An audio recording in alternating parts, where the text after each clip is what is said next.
Hello YouTubers, this is the noobifier and welcome to an updated rundown of the life-saving and medical professions within Star Citizen.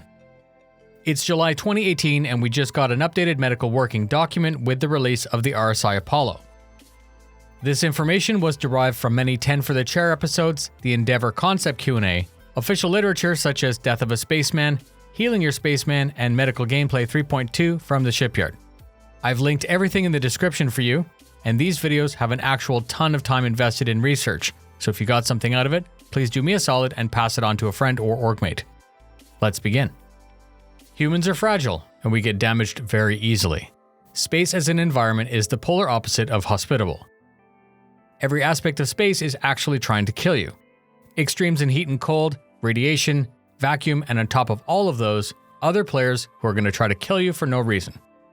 Star Citizen incorporates permadeath, which is going to offer the player an aspect of tension. Game decisions are going to have consequence. Choose poorly, and it might kill you.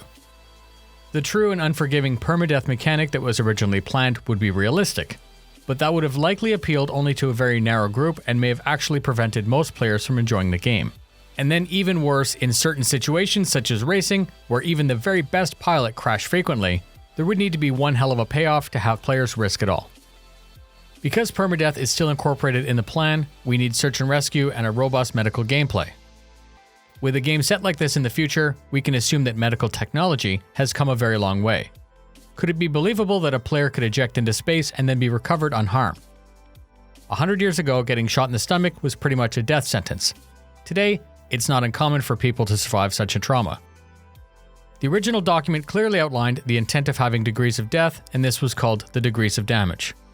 There are 4 states: normal, hurt, damaged, and finally, ruined. Normal is self-explanatory. Hurt, limbs can cause problems with aiming, walking, or other functions that would require that limb.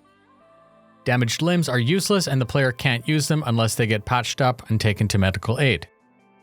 If one of your legs are damaged, you're going to fall to the ground and be forced to crawl.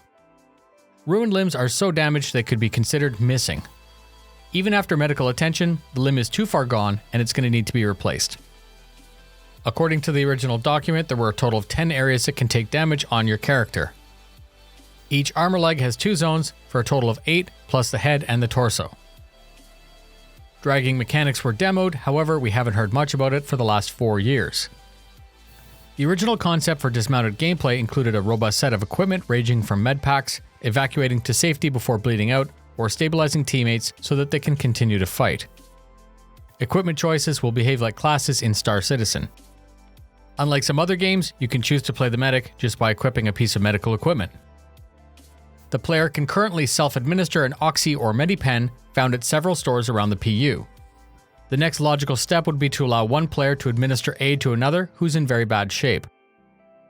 This simplistic game mechanic also works very well in Star Marine, with players able to restock from first aid kits at various locations. I expect to see more detailed information on future medical gadgets such as scanners. Let's talk about the ships. Technically, any ship or craft can be used to transport the wounded. However, that won't help them as much as a specialized medical ship. Right now, there are 3 specific ships that a professional medic would be interested in, and others that have medical modules as part of their pipeline.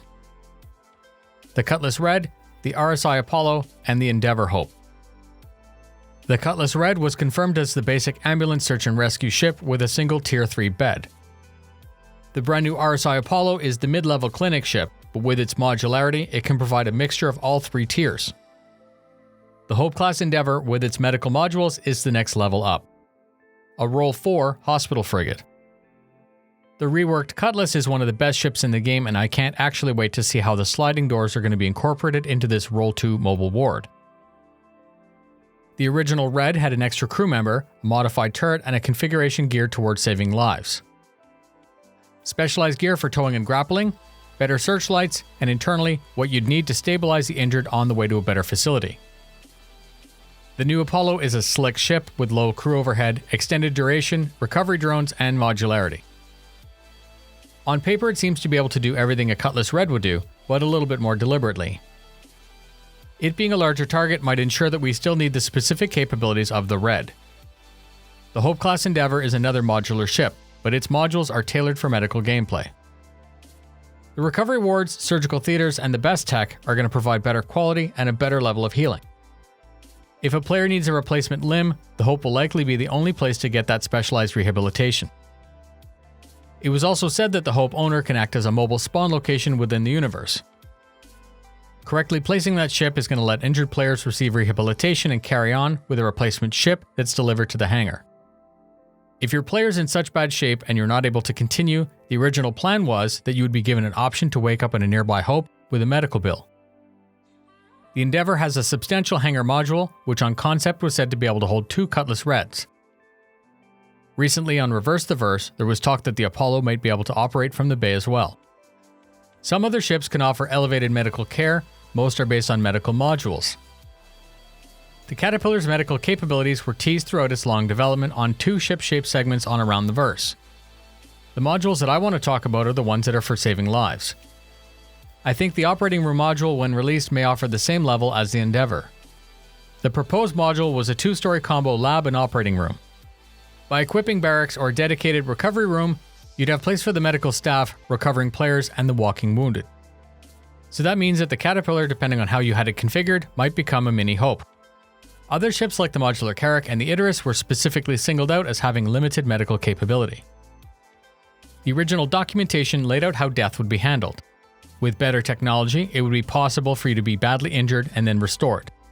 If you lost a hand, you got a mechanical hand and moved on. This might get pushed to the test as you take repeated injury on that hand, or perhaps a critical hit that you couldn't survive even 1,000 years in the future. That leads nicely to the next topic. Your characters had a hard life in the black, shot up, patched up, and finally hurt beyond repair. Permadeath. It's not a total loss. Your assets and a portion of your reputation are bequeathed to a designated character and you carry on. You're going to die and you're going to need to start over, but it won't be wiped and starting from zero. So hopefully you can see that the universe needs a strong cadre of dedicated healers, and just like in real life, there's money to be made in saving lives. As usual in this series, I've prepared a scenario to illustrate how this might play out. You're flying a base Hornet moving a very valuable piece of cargo from ArcCorp to Grimhex. You encounter some pirates who disable your ship. You're bleeding, your suit is compromised, so you jam a medipen, transmit a distress, and eject. As it turns out, the pirates only want your craft, so they take it and leave. You quickly pass out, freezing in space without life support. A short while later, a Cutlass Red recovers your body, still frozen and unconscious. Their Tier 3 equipment is very basic, and it's only able to bring your body back up to normal temperature and then resuscitate you.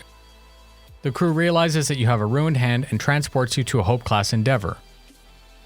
On board the Endeavour, you're all patched up, the limb is restored, and you file a claim against the Hornet, which is going to be delivered when it's ready. Not an ideal outcome, however, at least you're not dead. I hope you enjoyed this updated breakdown of the medical gameplay planned for Star Citizen. If you have any comments or questions, I would love it if you'd post them. My goal is to grow this channel, and I can't do that without the help of citizens like you. Please tell a friend about the channel to help me spread the word about Star Citizen. Please have a look at some of the other videos within the job series. Fly safe, and I'll see you in the verse.